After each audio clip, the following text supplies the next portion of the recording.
Assalamualaikum warahmatullahi wabarakatuh. Izin memperkenalkan diri Mister. Nama saya Rizky Ariansyah, NPM 2311040091. Saya dari kelas 5E. Di sini saya akan menjelaskan materi tentang phonemes, allophones, minimal pairs, and free variations dalam phonology, yaitu materi pertemuan ketiga untuk memenuhi tugas remedial UTS saya.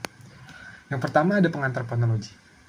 Phonology adalah cabang linguistik yang mempelajari sistem bunyi dalam suatu bahasa, termasuk bagaimana bunyi-bunyi disusun, dibedakan, dan digunakan untuk membentuk makna.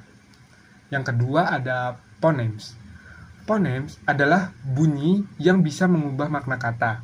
Dengan kata lain, jika satu bunyi diganti, maka arti kata akan berubah. For example, P and B. Kata pet and bed memiliki makna yang berbeda, hanya karena perbedaan satu bunyi. Ini menunjukkan bahwa P and B adalah phonemes. Menurut Fromkin, phoneme adalah bentuk mental dari suatu bunyi yang kita simpan dalam pikiran. Yang ketiga ada allophones. Jika phoneme adalah kategori bunyi, allophone adalah variasi bunyi dari phoneme yang sama, tapi tidak mengubah makna. Misalnya pada phoneme P. Dalam kata pin, P diucapkan dengan aspirasi PH. Dalam kata spin, P diucapkan tanpa aspirasi P. Meskipun terdengar berbeda, keduanya tetap dianggap bunyi P. Jadi, allophones adalah variasi dari phoneme yang tidak mempengaruhi arti.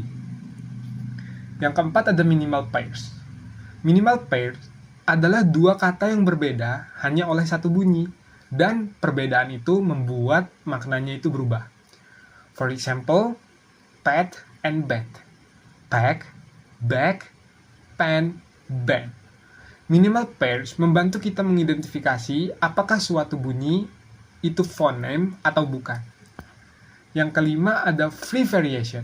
Free variations adalah kondisi ketika sebuah kata dapat diucapkan dengan dua atau lebih cara yang berbeda, tetapi maknanya tetap sama dan variasinya tidak diatur oleh aturan grammar. For example, in British, schedule. In American, schedule. Been, atau been. Perbedaan ini biasanya terjadi karena dialek, kebiasaan, atau gaya bicara penutur. McGregor menyatakan bahwa free variation sebenarnya jarang, karena kebanyakan variasi memiliki alasan tertentu, misalnya dialek atau penekanan. Jadi kesimpulannya, phoneme adalah bunyi yang membedakan makna. Allophone adalah variasi bunyi dari phoneme yang sama tanpa mengubah makna. Minimal pair menunjukkan perbedaan satu suara yang menghasilkan makna berbeda.